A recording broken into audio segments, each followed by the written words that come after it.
오늘은 출애굽기 19장을 살펴보도록 하겠습니다. 살펴보기 전에 지금까지 과정을 한번 보면 이렇습니다. 야곱의 후손 이스라엘 자손들이 약 70명이 가나안에서 애굽 땅으로 이주를 하게 되어지고, 좋은 날도 있었지만 요셉이 지도자로 있었을 때는 좋은 날이 많았겠죠. 그러나 430년간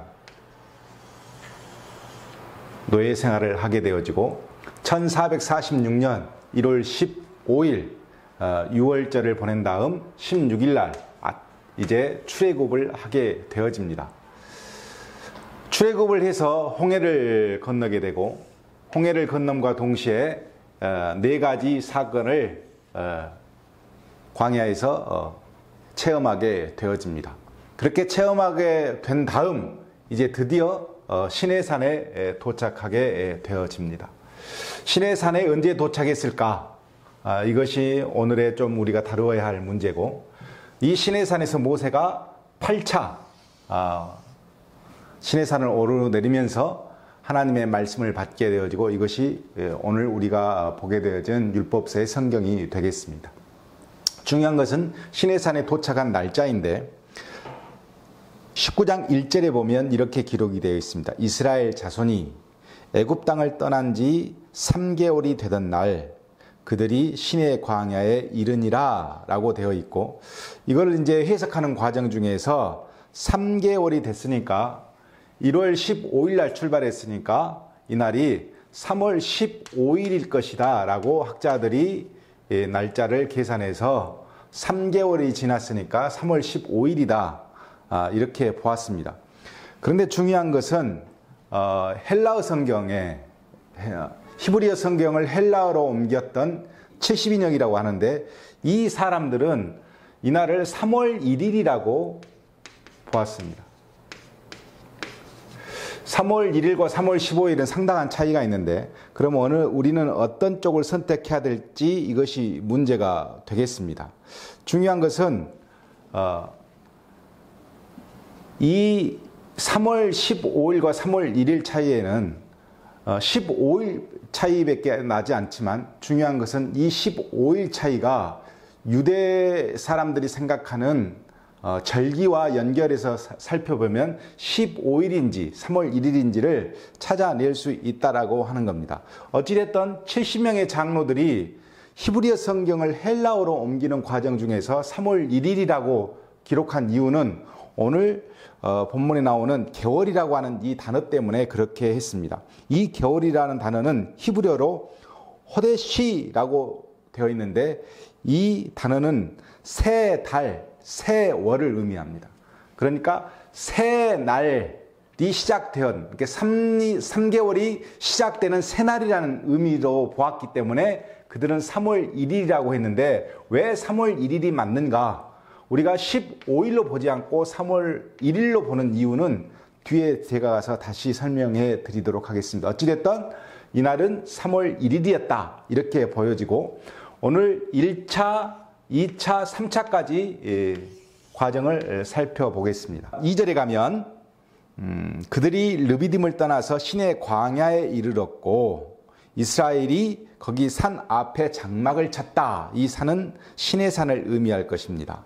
자, 3절에 보면 모세가 하나님 앞에 올라가니, 자, 도착하자마자 시내산에 도착하자마자 하나님은 모세를 찾았고, 그러면서 말씀하시는 것이 4절에 보면 내가 어떻게 행하였음과 인도하였음을 너희가 보았느니라 그랬습니다. 자, 여기서부터 지난 45일간 어떻게 너희들에게 행하였고 체험하게 했는지를 너희가 보았을 것이다 라고 말씀하시면서, 자, 중요한 것은 5절부터 6절까지인데 언약 준수 명령을 내리시는데, 이 언약 준수 명령이 이스라엘 백성들을 구원한 이유에 대해서 하나님께서 설명해 주면서 언약 준수 명령을 내렸다는 것이 중요합니다. 자, 뭐라고 말씀하시냐면 5절에 너희가 내 언약을 지키면, 제일 끝에 모든 민족 중에서 내 소유가 되고 그랬습니다. 소유. 그 다음 두 번째는 6절에 보면 제사장의 나라가 되며 그랬습니다. 제사장의 나라.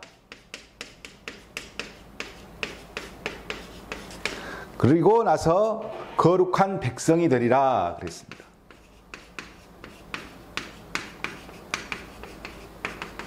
자, 하나님께서 이스라엘 백성들에게 언약을 명령하시면서 왜 내가 너희들을 구원하고 백성 삼았는지를 설명해 주시는 대목에서 이렇게 설명하신 것입니다. 자, 소유는 주인이 아끼고 귀중히 여기는 것을 소유라고 우리는 볼 수 있습니다. 자, 하나님께서 여러 민족이 있지만 그 중에서 여러 가지가 있지만 그 중에서 가장 귀하게 여기기 위해서 우리를 구원했다 하는 것이고, 두 번째는 제사장의 나라라고 기록이 되어 있는데 이 72역에서 보면 뭐라고 기록이 되어 있냐면 왕 같은 제사장이라고 기록이 되어 있습니다. 우리 베드로의 전서에 나오는 내용하고 왕 같은 제사장이라고 그렇게 되어 있는데, 이것을 우리 종교개혁자들은 뭐라고 보았냐면 이 내용을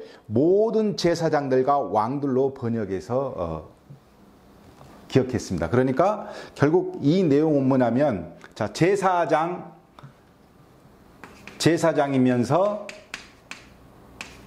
왕이니까, 제사장은 우리가 말하면 하나님과 인간의 중재 역할을 하는 사람이 제사장이고, 왕은 통치하는 사람이 왕입니다. 따라서 제사장의 나라라고 하는 의미는 어떤 의미를 갖고 있냐면, 이 세상의 모든 사람으로부터 하나님의 소유가 된 하나님의 백성은 이제 뭐가 되냐면 하나님과 세상의 중재자 역할을 하고, 그 중재자 역할을 하는 제사장의 신분이 결국 통치까지 하는, 그렇게 하기 위해서 우리를 불렀다는 것이고, 세 번째는 거룩한 백성이라고 그랬는데 이 거룩한 백성은 성결한 선민으로 하나님께 봉사, 헌신하는 백성을 의미합니다. 그러니까 하나님께서 구원하신 이유는 단순히 하나님 나라를 우리에게 주기 위해서라고 이해하는 것은 개인적인 구원이라고 이야기한다면, 진짜 구원의 목적은 하나님의 소유가 되어서 제사장의 나라로, 즉 이 세상의 사람과 하나님과의 중재자 역할을 우리 그리스도인들이 하면서 왕처럼 통치하는 그러한 중대한 역할을 하고, 그 백성은 거룩한 하나님 앞에 헌신하는 백성을 하기 위해서 구원했다는 것입니다. 내 한 목숨, 단순히 개인적인 구원이 아니라 이것은 총체적인 구원을 설명해 주신 것입니다. 이 설명을 언제 했냐면 첫 번째 1차 등반 3월 1일 날 하자마자 하나님께서 모세에게 말씀해 주신 것입니다. 7절에 보면 모세가 내려왔고 이것을 진술하면서 8절에 보면 백성이 여호와께서 명령하신 대로 우리가 다 행하리이다 이렇게 화답을 했다는 겁니다. 그래서 1차 등반의 이야기가 끝났습니다. 자, 2차 등반은 이제 8절 중간에 보면 모세가 백성의 말을 여호와께 전하매 여호와께서 모세에게 다시 불렀는데 그날은 3월 2일이 되겠습니다. 3월 2일 날 다시 또 시내산에 등반을 하게 됩니다. 그러면서 10절에서 쭉 보면 이렇게 말씀해 주십니다. 여호와께서 모세에게 너는 백성에게로 가서 성결하게 하며 옷을 빨게 하고 11절에 보면 셋째 날을 기다리게 하라 그렇게 이야기하시면서 나 여호와가 온 백성의 목전에서 시내산에 강림할 것이니 12절에 보면 주의의 경계를 정하고 경계를 침범하지 말지니 죽임을 당할 것이라 이렇게 말씀하시고 14절에 보면 모세가 시내산에서 내려와서 백성을 성결하게 하니 15절에 보면 셋째 날을 기다리고 여인을 가까이 하지 말라 하시니라 이렇게 되어 있습니다. 즉 3월 2일은 모세를 부르신 이유는 이 3차 등반 이야기를 하기 위해서 하나님께서 모세를 불렀는데 이때 준 명령은 성결하게 백성들을 좀 관리해라 그랬어요. 왜 하냐면 3일 후에 3일이 지나면 내가 시내산에 강림해서 여호와의 강림을 백성들에게 보여주겠다. 그러면 3일 후니까 3차 등반은 3월 5일 날 있었다는 것을 우리가 알 수 있고, 자, 중요한 것은 이제 셋째 날 이야기입니다. 셋째 날 아침, 16절에 보면 셋째 날 아침이 되었어요. 3월 5일이 되었습니다. 우레 번개와 구름이 산 위에 있고 나팔 소리가 매우 크게 들렸습니다. 18절에 보면 시내산의 연기가 자욱하고 여호와께서 불 가운데서 거기 강림하셨다 이렇게 되어 있습니다. 그때 여호와께서 시내산, 20절에 보면 시내산에 강림하시고 모세가 올라가니 3차 등반이 이루어진 건데, 이때 3월 5일이었고 여호와께서 모세에게 뭐라고 말씀하셨으면 백성들을 경고하라. 여호와에게로 와서 보려고 하다가 많이 죽을까 하노라 라고 말씀하시면서 22절에 제사장들에게 그 몸을 성결히 하게 하라. 그리고 24절에 보면 아론과 함께 올라오고 제사장들과 백성에게는 올라오지 못하게 하라. 이렇게 명령을 내리신 날이 언제냐면 바로 3월 5일입니다. 그러면 3월 5일은 언제냐면 바로 홍해를 출애굽해서 1월 15일 날 출애굽해서 16일 날 이제 출발을 했는데 도착한 날이 3월 1일이었고 5일이면 전체 여기는 45일이 걸렸으니까 여기는 50일이 되어진 날입니다. 50일 하면 생각나는 게 있습니다. 이거는 오순절을 의미합니다. 오순절. 자, 왜 3월 15일이 아니고 3월 1일이라고 말씀드리냐면 이 오순절 때문에 그렇습니다. 오순절 성령이 강림하신 것과 그리고 출애굽 후 50일이 지나서 여호와께서 시내산에서 강림하신 것은 서로 이해하고 서로 보완해 주기 위한 어떤 구도로 짜여져 있기 때문에 3월 15일은 말이 안 되는 겁니다. 3월 1일이 맞는 거예요.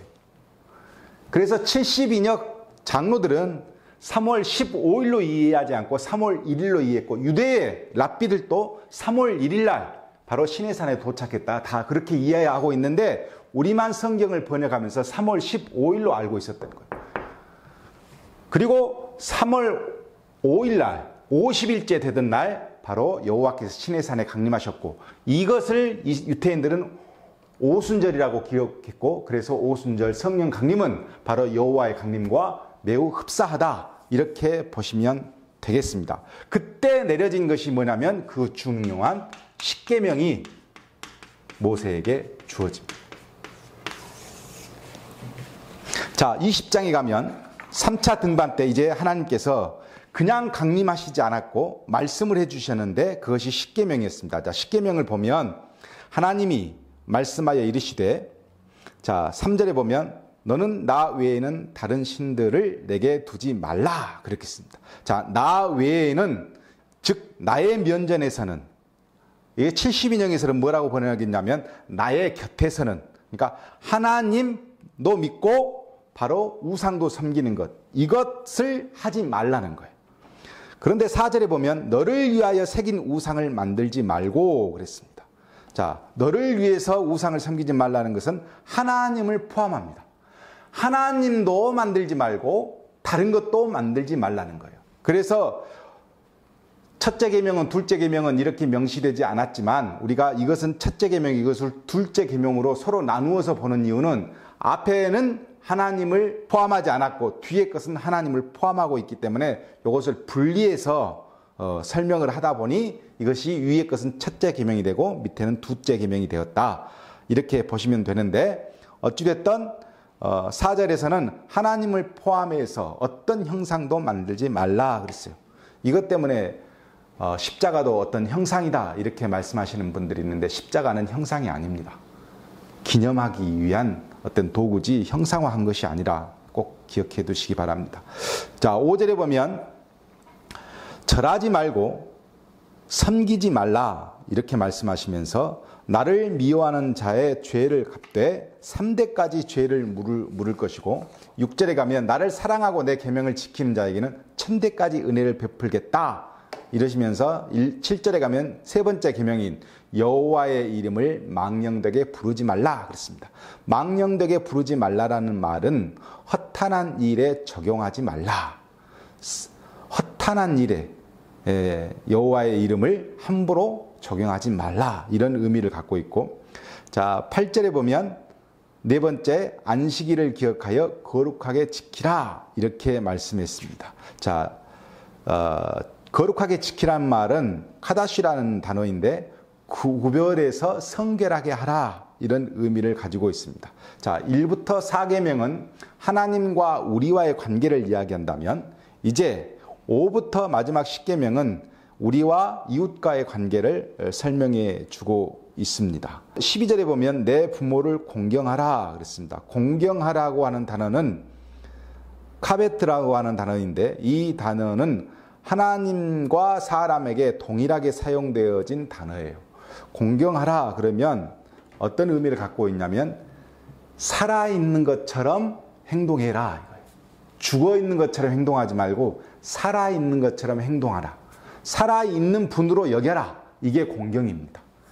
없는 것처럼 행동하지 말라는가 이런 의미를 가지고 있고, 살인하지 말라, 간음하지 말라, 도적질하지 말라 이렇게 되어 있는데, 도적질하지 말라는 것은 외적 행위에 대한 규제인데 남의 권리에 대한 어떤 침해 행위를 규정하고 있는 것이고, 부당한 방법, 불의한 방법으로 어떤 수탈 행위를 금지시키는 단어입니다. 그리고 내 이웃에 대하여 거짓 증거하지 말라, 집을 탐내지 말라, 아내나 남종이나 여종이나 소나 낙이나 소유를 탐내지 말라 이렇게 되어 있습니다. 중요한 것은 나와 이웃과의 관계 안에서 내용들을 자세히 이제 뒤에 보면 이것은 이제 기본법으로 우리에게 주어졌는데 굉장히 중요한 내용들로 많이 되어 있죠. 자, 10계명은 절대법이 있고 상황법이 있습니다. 절대법은 바로 3차 때 지어지고 상황법은 4차 때 주어집니다. 그래서 다음 주에 4차를 보게 될 텐데, 절대법은 변하지 않습니다. 원법이고 이 법은 쉽게 이해하는 것이 아니라 기본법입니다. 그래서 10계명은 하나님의 기본법이고, 뒤에 보면 또 성막법이 나오는데 성막법은 하나님을 사랑하는 방법을 가리키는 법이다 이렇게 보시면 될 것이고, 중요한 것은 구약시대에 하나님의 강림은 10계명을 주셨지만 신약시대에 하나님의 강림은 성령을 주셨다 이렇게 우리가 이해하면 좀 더 쉽게 이 상황을 이해할 수 있을 겁니다. 자, 그런데 중요한 것이 18절부터 나머지 이제 보면 뭇 백성들이 우레와 번개와 나팔 소리와 산의 연기를 본지라 떨며 멀리 서서 모세에게 뭐라고 말하냐면 당신이 우리에게 말씀하소서 우리가 죽을까 하나이다. 그래서 모세가 백성에게 두려워하지 말라. 하나님이 임하심은 너희를 시험하고 너희로 경외하여 범죄하지 않게 하심이라. 이렇게 모세가 설명해 줍니다. 자, 이 분위기와 오순절 성령께서 강림하셨던 그 사건의 분위기를 보면 완전히 다르다는 것을 이해할 수 있습니다. 하나님께서 이 땅에 오셨을 때, 구약시대에 강림하셨을 때는 이 세상 사람과 완전히 구별되어 있어요. 가까이 오지 마라. 모세와 아론만 오게 하고 나머지 사람들은 가까이 오지 못하게 했습니다. 왜 그랬죠? 하나님은 거룩하신 분이고 인간은 거룩하지 못하기 때문입니다. 그런데 신약성경의 오순절 성령 사건을 보면 그것과는 전혀 다른 분위기입니다.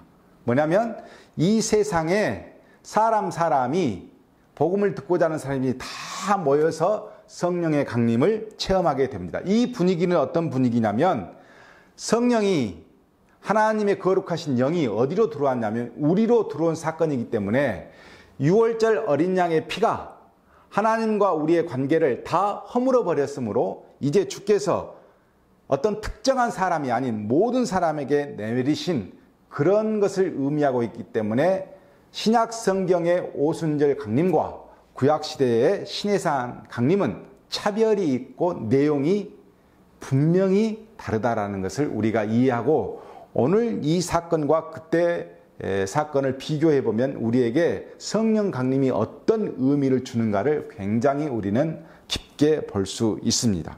중요한 것은 이제 보면 1월 15일 날 유월절을 보내고 1월 16일 날 출애굽을 해서 홍해를 건너고 4가지 사건을 강림하고 시내산에 도착한 것이 45일 걸렸고, 45일 중에 그날 1차 강림하고 2차 또 등반을 한 다음 3차 때 십계명을 받게 되어지는데, 이날이 50일째 되는 날이고, 그래서 유태인들은 이날을 오순절로 이해하고 해석했다. 그래서 이것이 유태인들이 가지고 있는 어떤 절기를 이해하는 내용이기 때문에 우리는 시내산 도착을 15일로 보지 않고 3월 1일로 보는 것이 성경의 전체 절기를 이해하는 데 굉장히 의미가 있다. 오늘은 여기까지 하도록 하겠습니다.